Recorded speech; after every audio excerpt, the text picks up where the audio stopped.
Tudo bom, Paola? Tudo, bom dia, querida. Eu pus até um foninho para te ouvir bem, para Maravilhosa, não vamos perder lá. nada. Hoje eu trouxe até o prontuário do paciente, para não Uau! esquecer de te falar nada. Só não fala o nome dele pra gente, tá? Não, não, combinado. Então vamos lá, conta aí. Então, vamos lá. Eu avaliei esse paciente na semana passada. Ele teve um AVC, ele tem 86 anos. Ele foi internado no dia 7. Eu achei até engraçado. Ele saiu do hospital já no dia 8. Ele ficou com uma hemiparesia, uma fraqueza muscular nos membros superiores inferiores. E foi indicado, a fono hospitalar indicou o uso de espessante para os líquidos, né? Certo. E ele teve um AV isquêmico, lacunar, que eu não sei o que é esse lacunar, não sei se você pode me ajudar. Ficou com uma disartria moderada, e depois eu vou te falar a minha opinião. Diminuição da força no hemicorpo direito. E eu achei estranho uma coisa, porque, assim, assistindo o seu curso, o desvio da comissura labial dele é do lado esquerdo. Tem Então nada de aí estranho. não? Não. Mas não tem o cruzamento? Então, mas ó, fica olhando pro meu rosto aqui, tá? Ah, Eu vou tentar simular uma paralisia pra você ver, ó. Que lado tá paralisado? esse do meu lado esquerdo. Esse que tá puxadinho tá bom, não é? Então, e tá desviando pra onde? Tá desviando o esquerdo. Então, onde Esse outro lado desvia, daqui. você falou Ah, pra mim que aqui onde tá desviando é o meu lado bom. Não falou? é o lado bom. É isso Então, aí. Então, não, é porque assim, ó, no caso, a parte do membro dele, qual que é a braço e hemiparesia? perna, Não é a direita a hemiparesia dele? é a direita. Então, a Mas a paralisia, comissura caída é a esquerda. não tá caída, ela tá desviada. Desviada, Desviada é exatamente. isso aqui, ó. Não, o dele, o que eu tô falando desviada é a caidinha assim, ó. Você que avaliou? Eu que avaliei. Então, dá uma olhada, porque assim, não é Até, impossível. deixa eu só te colocar assim, ó. Até na hora que ele foi alimentar, ele mastigava melhor do lado. Vamos lá de novo. Do lado direito. Ele mastigava melhor do lado direito, a mastigação dele. Ele quase praticamente não levava nada, sobrava alimento do lado esquerdo. Tá. Então, ele é hemiparético à direita e a paralisia parece à esquerda. Parece. Tá. A gente sabe que por ele ser hemiparético à direita, a lesão neurológica é à esquerda, certo? Aham. Só que existem também pacientes que não têm só paralisia facial central, que é o esperado, que é essa contralateral. Tem paciente que volta do AVC com paralisia facial periférica. Então, agora você Uhum. avalia se o terço completo tem alguma alteração com relação ao outro lado, porque aí ele vai ter uma periférica. A periférica é do mesmo lado da lesão. Uhum. Mas é mais só aqui na parte da boca mesmo, porque de piscar os olhos, a mímica facial dele tá normal. E na hora, é engraçado assim, ó, na hora que ele fez bico, ele fez certinho. Na hora dele captar a comida com a colher, ele pegou certinho também. Então, assim, só se ele já tinha esse desvio antes, né? Fiquei pensando. Então, foi o primeiro AVC dele? Então, deixa eu te colocar o caso dele. Ele tem miocardia por Chagas, ele é DPOC, na tomografia dele estava lá sem evidência aguda, e foi um isquêmico, né, que eu já te falei. Tem diabetes, efisema pulmonar, Caraca! 86 anos. Que eu percebi no dia da avaliação? Com a mímica facial, esse lado esquerdo, a comissura labial, que estava caidinha. Movimento de língua para fora, para dentro, essas coisas estava normal. Mas o que eu percebi? A fala dele, que a família me referiu, que na fala dele antes era uma fala mais, como que eu te digo, mais inteligível mesmo, assim. O que eu achei na fala dele? A língua dele não faz muitos movimentos de articulação, é mais uma voz mais pastosa. Parece que teve uma fraqueza muscular até na parte da língua, tá? Então a fala dele ficou um pouquinho pastosa. Que mais? O que a família me relatou? Que no dia do AVE ele vomitou e entortou a boca, perdendo os movimentos. Que antes disso, ele referiu que estava tendo, a família referiu que estava tendo esquecimento e dor de cabeça do lado esquerdo. Certo? Aí, qual que é uma preocupação? Nesse dia da minha avaliação dele com o alimento, realmente ele estava com um pouquinho de dificuldade na deglutição de líquido, né? Ralo. Então eu percebi assim, mas ele tinha força de ejeção, tudo mais, dava o clique, fiz a ausculta, tudo certinho. Tava bom. Na alimentação do comida normal que ele estava comendo, assim, arroz, feijão, tinha tudo, né? Essa refeição que eu observei. Ele comia muito rápido, então eu tive que até dar uma pausa para ele respirar, porque ele ia comendo. E a mastigação dele, ele não tinha muito controle da língua. Sobrava alimento no vestíbulo, principalmente do lado esquerdo. Deixa eu ver ele aqui. Do lado esquerdo. Ele mastigava tudo, era ótimo do lado direito. Tava melhor. Era do lado direito mesmo que sobrava, porque era onde estava o alimento. Tá? Só que aí eu avaliei ele no dia 11. No dia 15... Só mais uma coisa, desculpa. Do lado direito é que sobrava o alimento? Sobrava o alimento, mas é onde ele estava mais mastigando. Porque pro outro ele nem levava alimento, do lado esquerdo. Não estava indo. Ele não tinha, a mastigação dele era bem do lado direito. Do lado esquerdo, praticamente, ele não... Ali, acho que a língua ficou um pouquinho paralisada ali. Não em movimentos, assim, mas eu achei que tudo ele concentrava daquela. Eu falava, leva o alimento para o outro lado, vamos ver se o senhor mastiga do outro lado, e não ia. Embora a família também referiu que essa era a preferência de lado mesmo dele comer, né? Então... Tá, é porque assim, ó, depois você dá mais uma olhadinha nele, só pra gente ter certeza. Mas, tá, vou te passar outra parte que eu fui lá. Tá, uma paralisia no terço inferior é aquilo que você viu no curso, né? Uhum. É esperado que seja central. E a central, ela é contralateral. Cruzada. Esse paciente pode ter tido também uma microlesãozinha do outro lado? Pode, a gente não tem uma lesão, às vezes, que pega só de um lado. Às vezes pega um pedaço do outro lado, né? Mas é que ele foi isquêmico, né? Não foi hemorrágico. Tá. Bom, é porque o hemorrágico, às vezes, escorre sangue, fica uma baguncinha. O isquêmico já é um pouquinho mais contido, né? Bem uma lacuninha, assim. Uhum. Mas na hora que isso acontece na língua, vamos pensar na língua. A língua, ela é presa. Você lembra lá do curso, ela tem aquele músculo extrínseco que é o glosso, né, da língua, só que ligado na faringe, né? Então, ele tem esse estilo glosso, que é o músculo que vai carregar um pouco a língua também. Vários músculos carregam a língua, né? Aqui no soalho, lá atrás. Aí, esse músculo carregando, ele também paralisa, certo? De um lado. Então, o lado direito, eu vou fazer você olhando para o paciente aqui, tá? Então, é o meu lado direito, tá? O lado direito aqui, ele tá carregando pouco a língua. E o lado esquerdo tá carregando bem.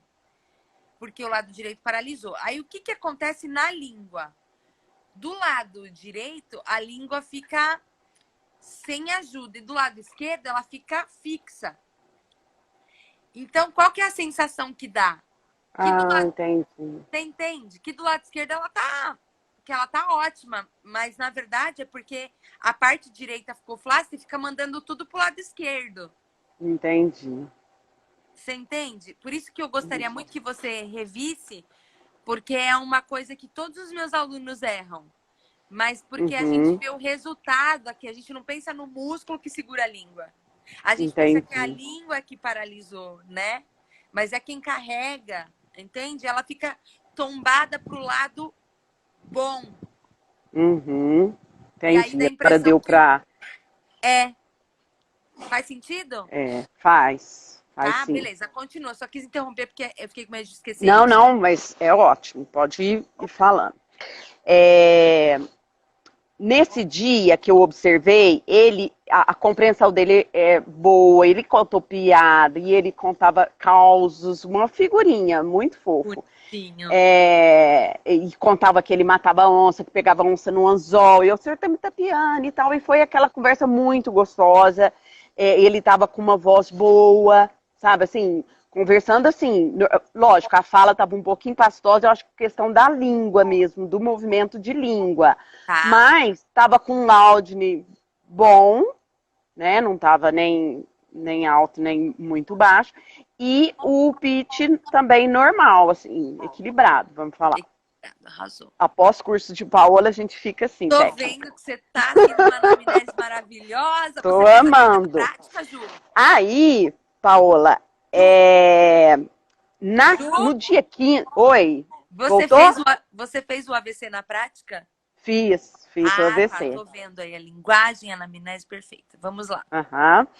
Aí, Paola, no dia 15 eu voltei para avaliá-lo, assim, para fazer meu atendimento no dia 15. O que aconteceu no dia 15? Eu achei que ele ia estar um espetáculo com as orientações que eu passei e tal, né, em relação à alimentação, porque ele não estava tendo muito problema durante a alimentação, a refeição, e ele saiu do hospital sem sonda e tudo mais. Aí, cheguei lá, que decepção. Ele estava... Aí, agora, é como se fosse uma outra avaliação. Deglutição de líquido. Oi? Ele teve outra lesão nesse período. Então, na minha visão foi. Eles dizem que ele teve tipo uma dor abdominal, uma constipação, teve que fazer uma lavagem e tal, e eles acham que é referente a isso. Mas eu também acho que não. Eu acho que ele deve ter tido um outro AVCzinho ali. Mas segundo a família, diz que não. E é paciente de SUS, então não tem um neurologista fixo, é quem atende plantão, né? Então, nesse dia, eu vou te passar aqui que eu observei nele. Líquido.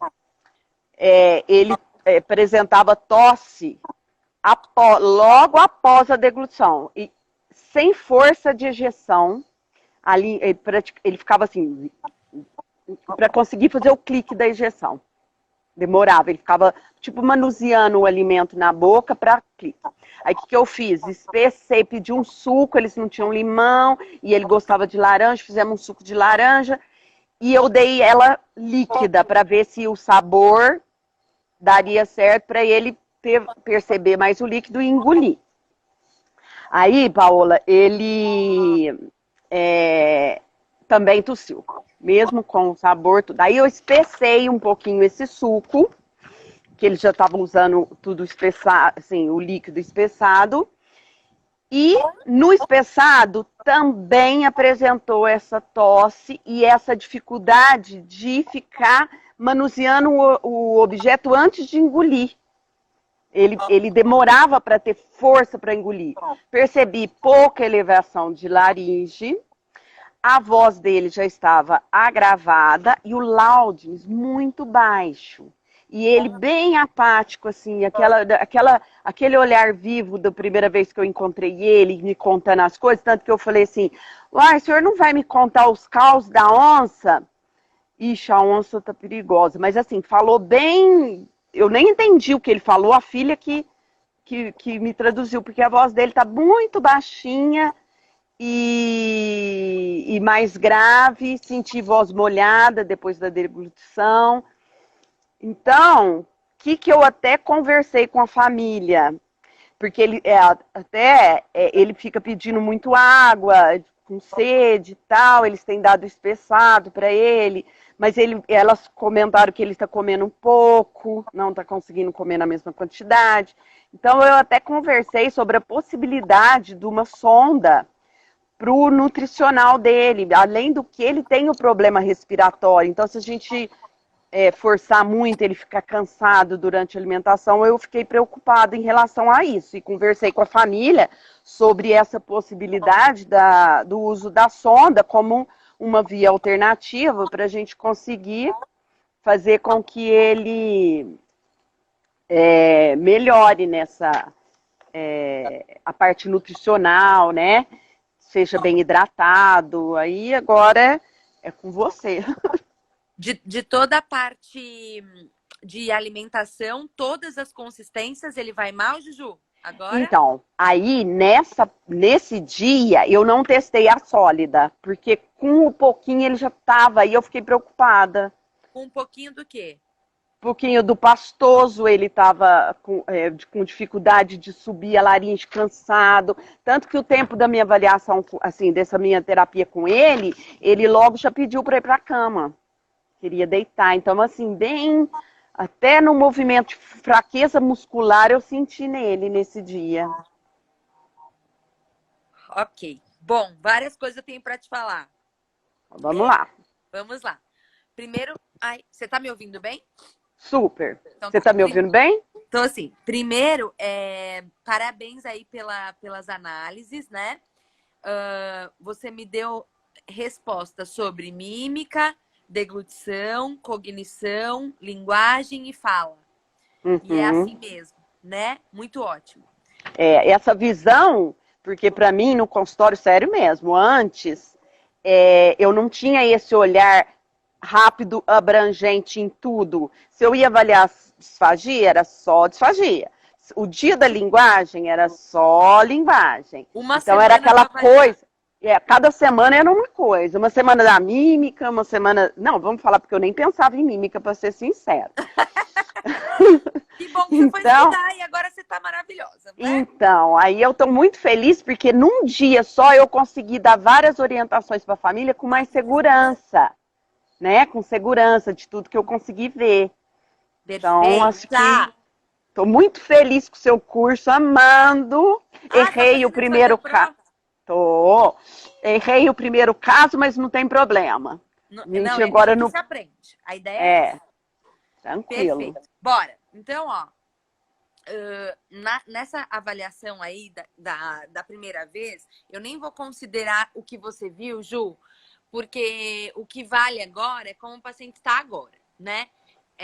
Tudo que você falou antes mudou depois, né? Uhum. Então, eu vou pedir só para você ir me dando se é isso mesmo que você encontrou agora na segunda vez. Tá.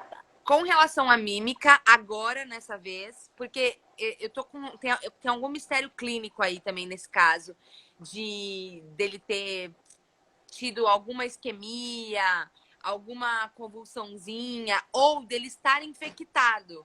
Porque o paciente que tem uma infecção, pode ser até pulmonar, Juju, ou urinária.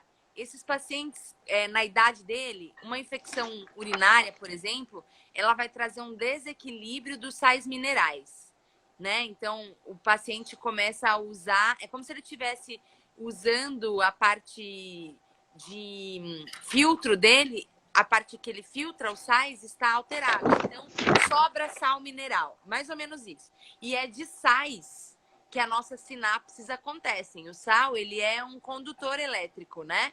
Então, a nossa parte neurológica, na fase idosa, com infecção urinária, ela tende a ter uma piora de atenção, uma piora cognitiva mesmo. O paciente fica apático, fica mole, ou ele fica extremamente agitado, ansioso, agressivo, esquecido, confuso. E aí as habilidades também se tornam muito perigosas. Comer, andar. Então, rebaixa clinicamente muito. Não só a urinária, que é a mais comum, mas a infecção pulmonar, qualquer coisa diferente. Aí você me relatou que ele precisou fazer uma lavagem, né, estomacal. Então, existe alguma coisa clínica acontecendo? Intestinal, a lavagem. É Pode ser intestinal. intestinal. Então, pode ser que ele tenha tido, sei lá, uma infecção intestinal, que também é super grave. Mas existe alguma coisa clínica acontecendo com esse paciente, que era bom você rever. Às vezes a gente come bola também, o paciente está tomando antibiótico fortíssimo e a gente não percebeu. Por quê? Cada vez que o paciente rebaixa, a gente reavalia. Eu tenho vários pacientes, por exemplo, que estão na gastrostomia só para esses momentos, porque eles já são muito debilitadinhos e na hora que tem uma infecção que é recorrente, infecção urinária em alguns casos, ele come só pela gastro. E na hora que tá bem, come pela boca, porque são 2 pacientes num só, de tão que fica diferente, sabe? Então, eu tô te falando isso só para você ter essa experiência, esse olhar quando vai ver o idoso, tá? Porém, o que que acontece? Quando você foi lá agora e encontrou outro paciente, a gente tem outra avaliação. Então, independente do que seja, eu gostaria que você fosse rever isso. Você, toda vez que for encontrar esse paciente, vai dar uma reavaliada nessas 4 coisas, tá? Bom, a gente viu que a mímica manteve. Ele continua com o terço inferior do lado esquerdo paralisado, é isso? Uhum. Tá? É isso. A língua também continua se comportando da mesma maneira. É difícil mobilidade Eu bilateral. achei mais fraca a língua. Piora. Piora. Tá. E porque essa paralisia facial ela também alterna a parte interna da boca. Então, a língua e a mucosa das boca, tudo isso faz parte dessa mesma síndrome, tá? Da mímica. Ok. Com relação à fala, antes você tinha me dito que o paciente tinha um problema articulatório, que poderia ser voltado à língua. Mas dessa vez você está me dizendo que ele tem uma disartria. Ou seja, qual que é a diferença? Quando eu tenho uma base da fala alterada, a gente tem 5 bases, lembra? Respiração, fonação, articulação, ressonância e prosódia. Quando a gente tem uma base só alterada, o paciente tem uma base da fala alterada.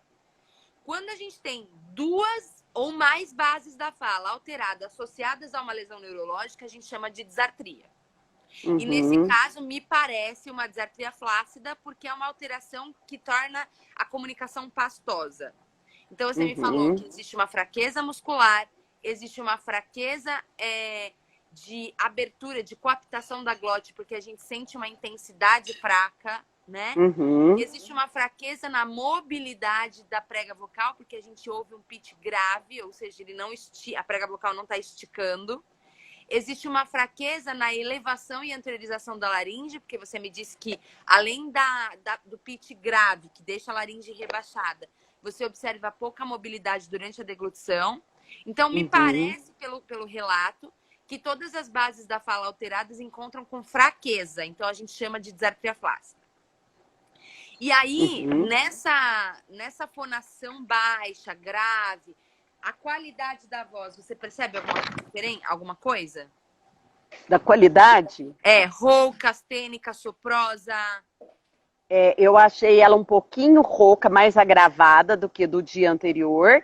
E após a deglutição, ficava aquela voz molhada, aquele chiadinho. Tá. Então, a qualidade da voz é rouca, que também dá a sensação de que a mucosa da prega vocal tem um peso. A rouquidão, ela é um ressecamento ou um corpo estranho em cima da prega, o que já dá uma sensação de que possivelmente esse paciente não tenha tanto reflexo de limpeza, de proteção assim, porque ele tem a voz molhada, ao invés de ter uma tosse forte para expulsar aquilo, ele mantém secreção ali, né? Ô, Paola, eu pedi para ele pigarrear, ele conseguia muito fraquinho.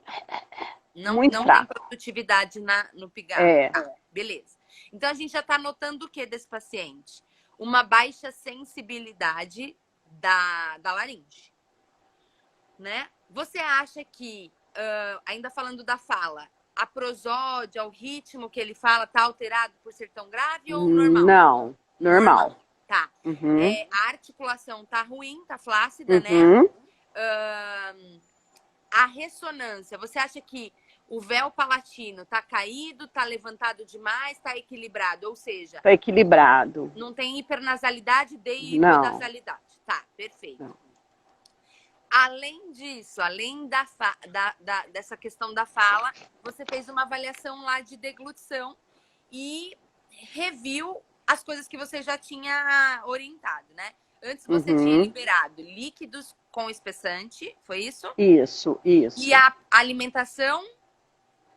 De normal, assim, tudo bem picadinho, quantidade que é pouco, e ele garfo descansando até ele terminar de engolir tudo que ele engoliu, e sempre atento a essa questão dele, desse cansaço, não conversar, porque ele era, no dia que eu avaliei, ele muito afoito, ele quer rir, ele quer conversar, ele quer participar de tudo. Ô, Ju, então a dieta que você tinha prescrito para ele era uma dieta geral adaptada com a ajuda do cuidador, certo? Isso. E você confiou que eles iam fazer tudo o que você disse? Isso. E você voltou depois de quanto tempo? Eu fui no dia 11 e voltei no dia 15. 4 dias, né? E nesse período não teve nenhuma pessoa... ele estava internado, Ju? Não. Está em casa. Uhum. Uhum. Beleza. Ó. Agora, Paola, tem uma coisa até que a gente fala assim, é a questão da credibilidade e da importância das coisas, né? No dia que eu falei que ele precisaria de umas 2 vezes, 3 vezes na semana, a família, na hora que eu fui, avaliei e coloquei o meu parecer, né? A família, não, nós optamos por físio 2 vezes e fono 1 vez. Entendeu? Então, assim, tem esse problema também, assim, fono. Ele tá comendo, ele tá bem, ele tá engolindo, ele tá conversando, é só para melhorar um pouquinho. Agora, a físio, ele não tá andando, então a gente precisa da físio. Então, é uma questão, assim, que eu tentei, assim, igual agora, eu mostrei para eles que o tanto que é importante o trabalho do fonoaudiólogo, porque agora ele, não que eu tô querendo que ele coloque sonda para eu, alguma coisa, não. É que agora eu tô vendo um risco muito grande, além do que ele é DPOC, cardíaco, tem uma série de agravantes nele, que eu acho que eu tenho que preservar ele até em suporte nutricional. Então é complicado, Ju, isso. Então, olha só. Quando o paciente tem várias comorbidades, né? Ele já é um paciente que está acostumado a ir ao médico, a tomar remédio, a ser cuidado pelas pessoas, né? Então, quando acontece uma coisa, o que é mais grave vai chamar atenção. Isso ia acontecer com a gente também, se a gente fosse filha desse paciente, sabe? A gente vai falar, nossa, meu, pensa quando seu pai e sua mãe fica doente, você fala, bom, esse negócio de pneumonia já tem sempre, tudo bem, né? É DPOC, tá, um infartozinho, o negócio já, tudo bem, a gente liga no hospital. O que tá impedindo mais a vida, as atividades da vida diária desse paciente, as AVDs? Andar, então vamos investir nisso, porque o dinheiro também não sobra para todo mundo, né? Dentro da saúde. Então, é normal, o paciente sempre vai escolher o que ele, na visão dele, é mais grave. Cabe ao profissional, aí agora eu vou te dar um puxãozinho de orelha, seu paciente é muito grave. Você viu o caso da dona Guilhermina. Normal, maravilhosa, comeu bem, né? Dá uma vontade de deixar a dieta liberada para ela, dela tomar uma aguinha. Ela tava com tanta vontade de tomar uma aguinha, né? Mas é DPOC, tem mais de 80 anos. A causa do AVC, não sei como está sendo tratada, porque você me disse que o SUS aí na sua região está sem especialistas, então a chance dele ter outro AVC é altíssima, porque ele ia ter que estar agora tratando muito bem essa parte cardíaca para evitar outro, né? Porque a partir do momento que você tem aumentam suas chances de ter um novo, se não trata a causa.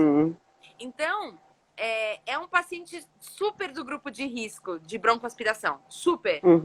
O fato dele ser um DPOC... Amanhã você vai ler o e-book de DPOC. É muito grave. Então, o fato dele ser um DPOC, o fato dele ser idoso, o fato dele ter tido um AVC e o fato dele ser cardíaco vai deixar sempre em alerta a possibilidade de broncoaspirar. Aí, o que aconteceu? Você chegou lá, você achou maravilhoso. Só uma adaptação. Ju, se você adaptou uma coisinha... você vai ter que ver essa adaptação que você pediu no dia seguinte, o mais breve possível. A não ser que, é um paciente que de ambulatório, eu vou ver daqui 20 dias e tal. Aí você vai ter que chegar lá, fazer um escarcéu, igual eu já fiz muito no SUS quando eu trabalhava. Esse paciente volta daqui uma semana no mínimo, senão a gente não atende mais. E faço greve, causa, por isso que eu sempre fui mandada embora. Mas o que acontece? Tem que falar que o paciente precisa. Então, no seu caso, bom, eu não posso voltar amanhã porque a família não tem grana, eu vou fazer um teleatendimento amanhã, então agora Ah, já eu pode. avisei eles isso. Aí dessa segunda vez, como me preocupou bastante, aí eu falei para eles que eu gostaria de estar conversando com eles e dar uma olhadinha nele por vídeo, me mandar um vídeo dele alimentando para eu ficar mais segura em relação a isso. Agora, né, Miglis? Mas É, antes, você faça isso antes não, assim, eu estava tranquila, tanto que eu achei, nossa, ele vai estar um espetáculo hoje, né? tá? Mas toda vez, só aprendi isso, toda vez que você fizer uma indicação, esse que é o maravilhoso entre você ser clínico, ser médico e ser terapeuta. Por quê? Até por isso eu não quis mais ser médica. Você fez uma orientação. Ó, você vai tomar insulina todo dia, tá? Volta daqui 31 dias. Porque se você volta amanhã, eu percebo isso muito no clínico, se você volta amanhã é de graça, não é retorno, não vai cobrar. Uhum, Então volta daqui 31, porque até 30 dias vai ser retorno. Você pode retornar quantas vezes você quiser no médico, se você teve dúvida e tal. Mas eles não têm uhum. horário, né? Assim. Então, isso é uma coisa super antiética. Por quê? É direito do paciente revisar com quem orientou se ele está fazendo direito. É direito dele. Então, a família não quer pagar mais uma sessão. Não sei o que lá. Tá, então deixa eu só te falar, ó. Você quer fazer com ele uma vez por semana? Ótimo. Mas esses primeiros atendimentos, cada vez que eu faço uma orientação, eu preciso ver no dia seguinte. Por quê? Porque ele é cardíaco, DPOC, a comida pode parar no pulmão, né? Deixa a família empoderada do problema. Porque se você não sabe o quanto grave é, você não vai pagar. Então você tá lá, você explica. O que eu senti é que você não achou grave, né? Então não tem como explicar isso pra Não achei. família. No dia eu achei que tava uma gracinha conversando bem, tudo bem. Aí, nessa outra visita, eu saí de lá arrasada. Não, Eu mas eu não falei, tô dizendo que nossa. o que aconteceu não é culpa sua, tá? Eu só tô dizendo que os pacientes precisam ser muito assistidos quando eles recebem alguma modificação. Só para você ter uma noção. Uhum, Você pediu para adaptar a comida, para pôr uma comida mais amassadinha, vamos supor. E o dia que você uhum, foi, a comida era úmida, mas era muito solta, era muito tal. Aí, na hora que essa família foi amassar, foi fazer o que você pediu, ela acabou ressecando a comida. Não sei você, mas às vezes a gente vai comer um feijão lá que tá maravilhoso com caldo, aí você começa a amassar, aquilo dá uma ressecada.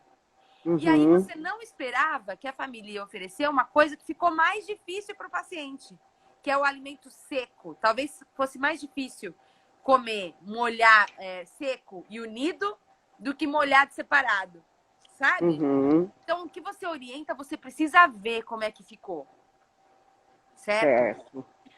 Mas eu fui lá depois de 4 dias, não tem problema nenhum. Até que não é tão grave, tá? Esse intervalo. Mas como você tem essa possibilidade, porque o paciente é seu, ele não é de um sistema, ele é seu. Você podia Uhum, ter feito uma ligação, você podia pedir um vídeo para mandar pelo WhatsApp.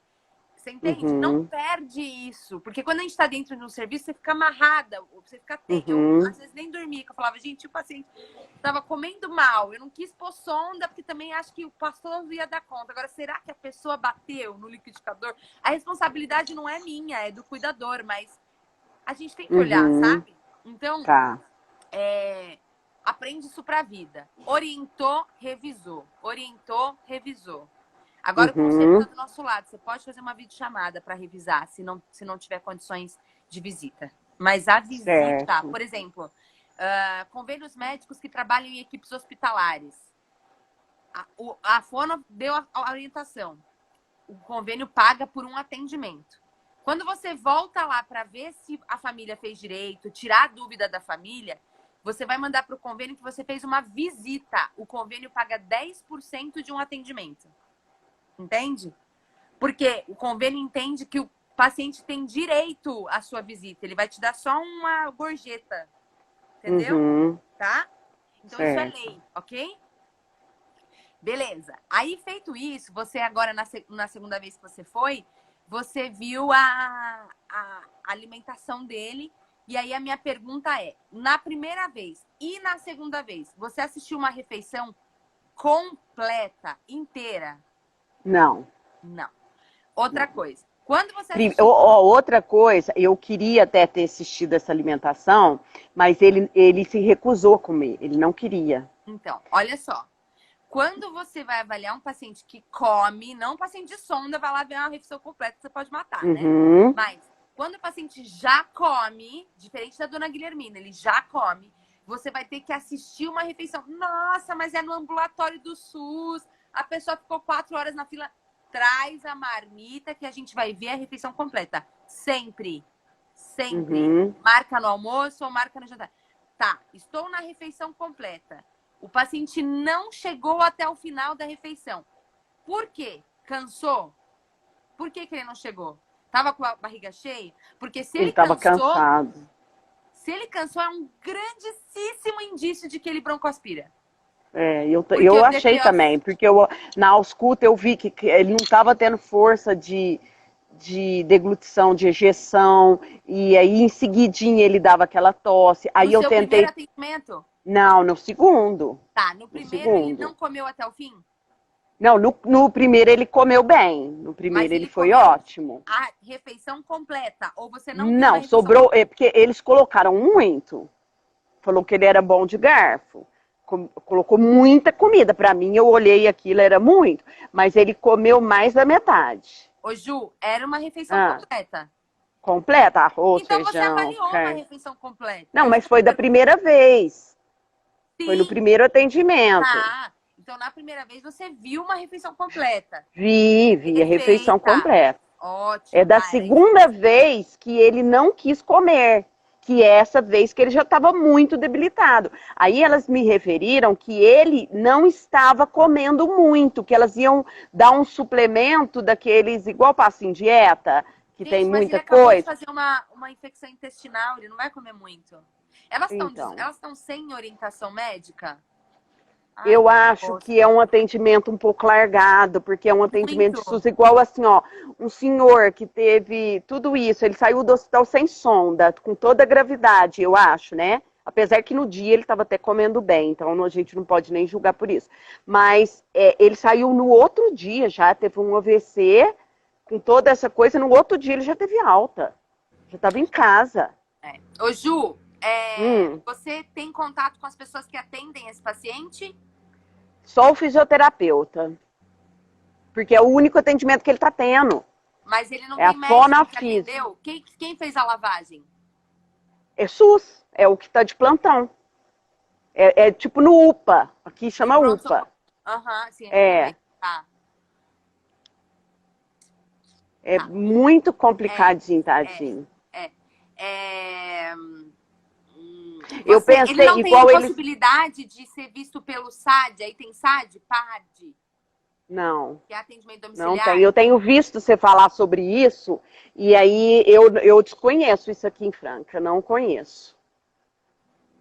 Porque todos os atendimentos são feitos nesses UPAs, né? Então, atendimento fonoaudiológico, tudo, não tem um de orientação como eu tenho visto.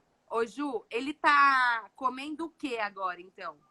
Agora eu orientei aquele pastoso batido sem pedaço de grão nenhum, para ele não se confundir, né? Aí pastoso homogêneo. Pastoso homogêneo, é isso aí. E aí ele tá comendo o que no café da manhã? No café da manhã, não perguntei.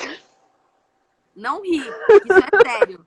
Eu sei, não perguntei. Juliana, então. De recuperação no Disfagia Pro. Não, pode colocar. Mas eu tô super feliz, porque eu tô aprendendo. Não, mas tá certo, eu tô brincando. Ju, quando você libera uma dieta, de novo, tá? De novo. Você foi lá e mudou a vida do paciente de novo, certo? Certo. Quando a gente bate os alimentos, a chance de perder nutrientes é altíssima. Então, a chance dele emagrecer é altíssima. A chance dele não querer comer é altíssima, porque as pessoas batem... Eu acho que tá acontecendo isso. Porque as pessoas batem os alimentos todos juntos, fica aquela sopa de marrom, aquela coisa horrorosa. Então, tem que orientar a bater separado. O prato dele tem que ser idêntico ao das pessoas, só que na consistência isso aí eu avisei, Paula, porque eu já tinha assistido a sua parte. Mas agora eu não sei se fizeram, né? Porque eu não fiz vídeo chamada, não fiz nada, né? Orientou, revisou. Agora você precisa assistir uma refeição completa dele no Pastoso. Tá. Aí você me disse que o desempenho dele com líquido também estava pior, né? Tava. E você deixou que grau de espessante para ele? Eu deixei o pudim. E ele come água na colher. Na colher. Só que até nesse pudim, ele tava... Eu percebi a dificuldade dele jogar o alimento com força. Porque quando ele joga, igual o resto fica paradinho. Entendeu? Na propulsão do bolo, ele tava com dificuldade de jogar, dificuldade de lupt e ir pro buraco certo. Mas você reduziu a quantidade na colher, deu uma colher de café. Reduzi, isso, reduzi. Mesma coisa. Você foi reduzindo, presta atenção, Ju, você foi reduzindo o volume e ele foi mantendo o mesmo desempenho ou você não foi reduzindo? Não, eu não dei uma quantidade grande, eu já dei reduzida. E aí você reduziu mais? Não, aí se eu reduzir mais, seria uma colher suja. Que eu dei uma colherzinha pequenininha. Não, suja não. Porque ele tá em... Ju, se você não testa, você não sabe se o problema é o volume, entende? Entendi. Porque se o problema não é o volume, ele não pode tomar. Ele não pode comer pastoso. Porque se ele tá indo mal com uma água espessada, que é pastosa, como é que ele vai comer uma sopa espessada, pastosa? Porque a consistência é a mesma. E aí, o que você fez? Você viu que ele foi mal e deixou liberado para comer. Então, mas o que eu orientei a família? Para ir com o médico, para essa questão da sonda, por valor nutricional, por ele estar com essa dificuldade, que houve uma piora muito grande em um atendimento com o outro, que eu estava preocupada, ele estava cansado. Então, assim, eu dei essa explicação para a família. Eu falei, não é porque vai colocar sonda, porque todo mundo fica assustado, não é porque vai colocar sonda que ele não vai alimentar via oral, a gente vai fazendo até ele voltar e poder tirar essa sonda, né? Então, assim, a minha orientação foi em relação à sonda, porque me preocupou. A sua orientação foi perfeita, ele não tem condições de comer, pelo que eu tô vendo, né? Eu espero que não, né? Que ele não tá indo pra sonda tendo condições, mas você tá me dizendo que ele deixa parado, a voz tá molhada e ele não faz clearance, ele não consegue produzir e engolir essa secreção em seguida, né? Então, fez sentido. E nem consegue limpar, porque eu pedi, eu falava assim, ó, agora tosse pra gente tirar esse restinho que ficou. Tosse, pigarreia. E ele não... Então faz sentido. Assim, ele faz, mas fraquinho. Então fez sentido a orientação de sondá-lo, tá? Tá tudo bem. Só que agora você precisa ver se ele foi sondado no dia seguinte, entendeu? Certo. Foi pro PE, você explicou que caminho tem que fazer, tudo certinho, tal, para ir passar no médico. Aí você fez um relatório pro médico que vai receber o paciente lá entender por que tá... Você entende? A pessoa vai sozinha lá, o médico vai falar, mas sondar por quê, gente? Não tem porquê, volta para casa, come devagar, bate no liquidificador, você entendeu? Entendi. Então ele já é mal assistido na rede, você não pode fazer igual eles. Entendi. Então eu tinha que fazer uma prescrição já para ele ir com o meu papel na mão. Na roupa com outro relatório seu. Você entende? Nem que você tire um horário de terapia dele para ir junto, encaminhar, explicar pessoalmente. Nessa parte, ele é muito sua responsabilidade. Entendeu? Certo. Eu já fui 1000 vezes com um paciente do SUS levar ele lá para explicar pro médico que precisava fazer gastro. Entendi. Sabe? Tá bom? Tá. Paciente mal assistido, meu amor, você já prepara 2 horas por sessão, porque esse paciente vai te dar um trabalho. Ainda bem que eu tô cobrando. Enquanto ele tiver sondado, Juju, você vai treinar para ele não se manter sondado para sempre. Entendi. E outra, vai na físio, para ver se essa fisioterapia é respiratória ou é só motora. Então, eu perguntei. Focando no movimento e esse paciente precisa respirar melhor. Se ele não respirar melhor, ele não vai andar, ele não vai ter equilíbrio, ele vai ter outros AVCs, porque falta ar. É óbvio que vai dar isquemia. Não chega o oxigênio. Entendi. Você entende? Entendi. Eu vou já fazer isso hoje, nem que for para assim. Ju, agora. Não, tranquilo. Parabéns, mas você foi ótima. Só faltam essas coisas que são experiências mesmo. Aham. Tá Não, bom? mas você esclarece muito e assim, dá pra gente ter essa noção, até porque eu não pensei nessa gravidade, né? A gente às vezes deixa a responsabilidade para a família, mas a responsabilidade do caso, enquanto alimentação, é minha, né? Então eu tenho que ver mais de perto e ir mais atrás e saber se aconteceu. Agora sim, me deu essa visão de tipo, mesmo que eu não for na casa dele, eu vou lá hoje, eu não for amanhã, eu tenho que estar ciente de como que ele está comendo, né? Ter um acompanhamento bem sistemático. Ô, Ju, você vai perceber que agora que você vai ter bastante paciente particular domiciliar, um caso ou outro na semana sempre vai ser aquele caso que você vai dormir com a formiguinha, assim, sabe? Então, não são todos os casos de uma vez que vão te exigir tanto. Mas sempre um ou outro vai ser aquele que você liga de manhã, fala com o cuidador, liga à tarde, fala com a filha, liga à noite, pede um vídeo, sabe? Entendi. Até a pessoa falar, nossa, cara, a doutora tá preocupada, hein? O negócio aqui deve ser feio, sabe? Entendi. Tá bom?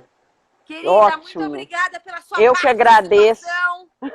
Obrigada. Volte sempre, Juju. Pedir mais uma coisinha? Diga. Eu trabalhei 12 anos na PAI, era paciente neurológico, só que era mais criança. E a gente sempre ouviu falar muito sobre a infecção urinária em relação a pneumonias. Mas, na realidade, você ouve falar, sabe que tem alguma relação, mas se você tiver sugestão de algum artigo, alguma coisa para entender o real, porque agora eu estou querendo ter o raciocínio clínico, o porquê dessa infecção urinária levar a um problema pulmonar, aí ajudaria. Amada, eu falei isso hoje para você. Quando a Não, tá você me falou dos sais. Mas eu tô falando assim, algum artigo pra gente ler. Tá, mas quando ela tá infectada, ela corre o risco de broncoaspirar porque ela rebaixa. Além disso, a bactéria da urina pode subir para o pulmão. Isso é muito comum. E o paciente fica com essa bactéria aí no corpo inteiro, sabe? Tá? Mas, de qualquer forma, eu vou te orientar a acessar na Cielo a Revista Brasileira de Pneumologia, que é do Fred, é até um amigo meu que trabalha na parte científica dessa revista e é um excelente pneumologista. Então, entra lá na Revista Brasileira de Pneumologia e começa a ler os artigos para você entender melhor isso, tá? Combinado, então. Beijo, Ju! Beijo! Obrigada! Eu que agradeço.